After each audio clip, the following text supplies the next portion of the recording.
সতী বন্দনা করে তার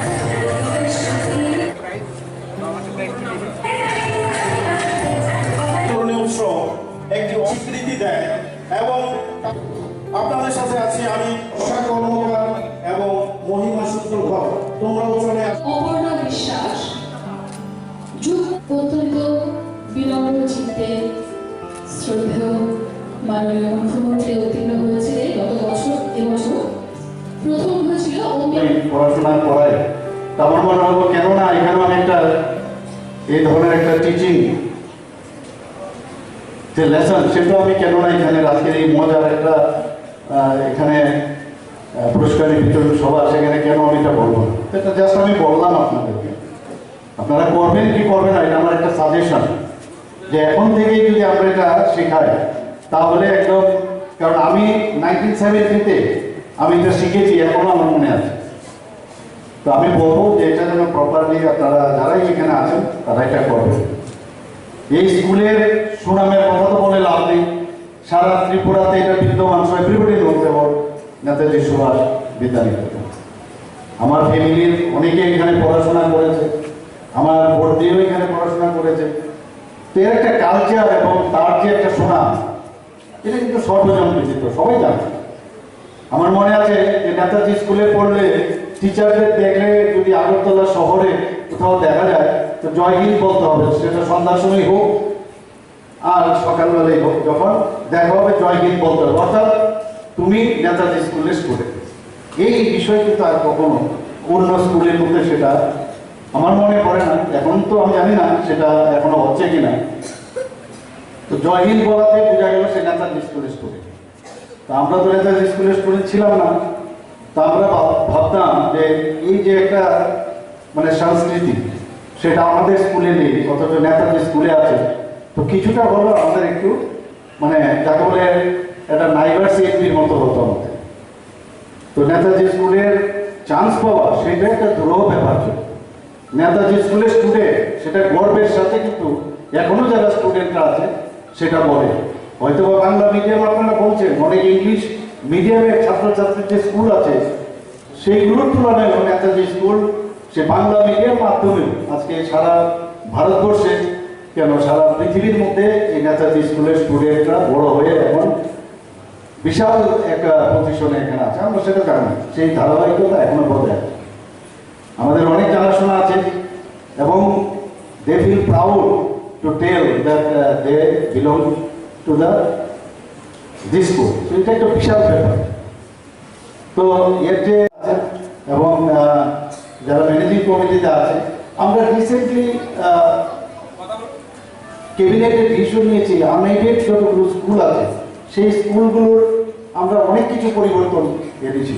এটা কিন্তু অনেক বছরের একটা ডিমান্ড ছিল এবং সেই বিষয়ে আমি কথা বলছিলাম আগে প্রাক্তন আমাদের এই স্কুলের হেডমাস্টার মহোদয়ের সাথে। তো উনি বলছিলেন আগে যেমন হেডমাস্টারের খুব অসুবিধা হতো, তো এতে কি হবে কয়েকটা বিষয়ে আমি কথা বলছিলাম, আরও ইন ডিটেলস আছে যে আগে 3 বছর হলে তবে গিয়ে হেডমাস্টার হতে হবে, এখন 1 বছর আমরা করেছি। ট্রান্সফারের আগে নেতাজি স্কুলে আমরা মানে স্কুলে পড়াচ্ছি সেটা যেন এরকম না হয়, এখন ট্রান্সফারেবল আমরা করে দিয়েছি, কিন্তু সেই ট্রান্সফারটা বেশি দূরে না, আশেপাশে কোথাও ট্রান্সফার হবে। তো অনেকগুলো আমরা পরিবর্তন এনেছি।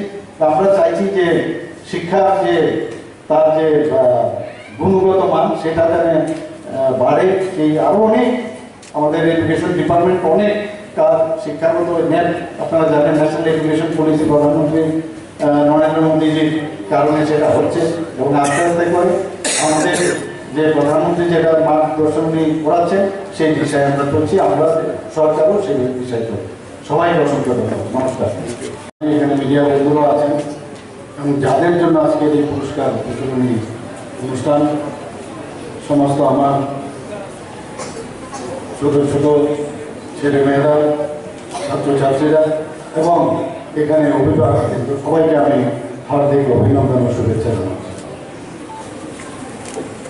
আজকে অত্যন্ত একটা খুশির দিন এই কারণে যে আপনারা সবাই আমাকে এখানে যারা ম্যানেজিং কমিটির পক্ষ থেকে আমাকে এখানে আসার জন্য যে নিমন্ত্রণ করেছেন, এর জন্য অবশ্যই আপনাদের ধন্যবাদ দেবো। এর জন্য আমি প্রচণ্ড খুশি।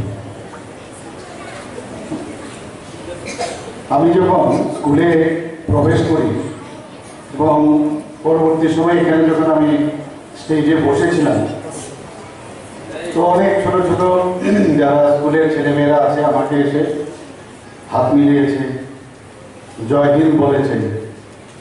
আমার একটু সমস্যা হচ্ছে, আমি যখন জয় হিন্দ বলে হাতটা যখন উঠে, তখন সেলুটের যে পজিশন সেটা আমার মনে হয় ঠিক না। যেহেতু আমি 1970 সনে আমি এনসিসিতে,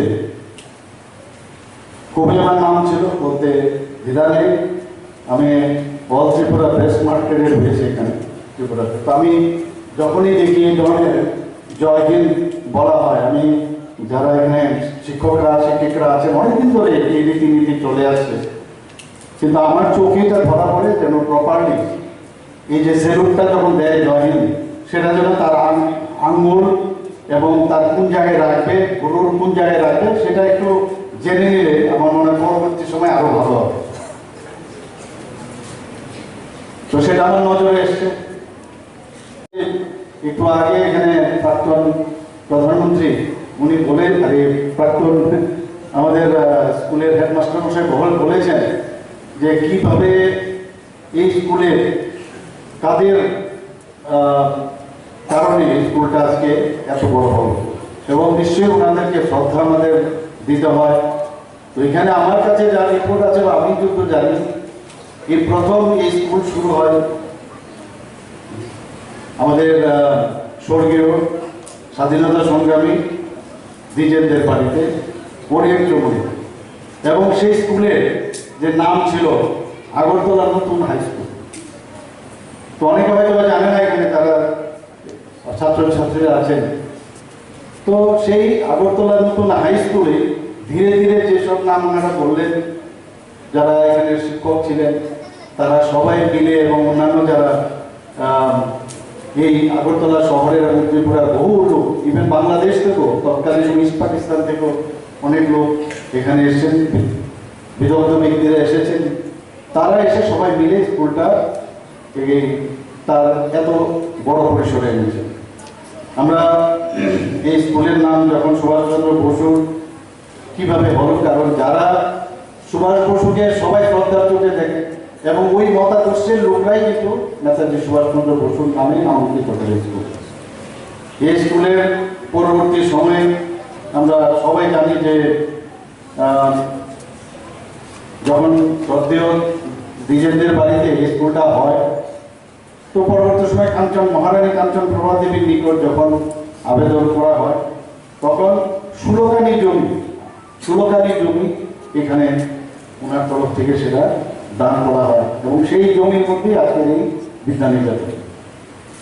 তো আমি এখানে যারা স্টুডেন্টরা আছেন তাদের কাছে আমি একটা কথাই বলবো যে এই সময়ে কিন্তু নিজেকে প্রকৃত অর্থে নিজেকে গড়ার একটা সময়।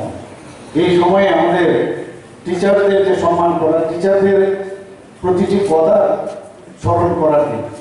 নেতাজি স্কুলের শিক্ষক শিক্ষিকাদের তাদের নাম কিন্তু সবাই জানে, এবং তাদেরই আলাদা একটা পরিচয় যে নেতাজি স্কুলের এখনো অনেক লোক নাম ধরে, আগের যারা টিচার তাদের নাম সমস্ত সমাজের মধ্যে সবাই জানে। তো ওনাদের কি বলে, ওনারা কিভাবে চলে, তো সেইগুলো ফলো করা আপনারা করেন। আমি জানি এটা ডিসিপ্লিন স্কুল, এর থেকে ভালো ডিসিপ্লিন স্কুল আর কোথাও নেই ত্রিপুরাতে, এটা আমি বলে দিতে পারি। তো এখানে প্রাক্তন যারা ছাত্রছাত্রীরা আছেন সবাই মিলে যেভাবে স্কুলটাকে ওরা দেখে রাখছে, সেটাও কিন্তু একটা ভালো লক্ষণ।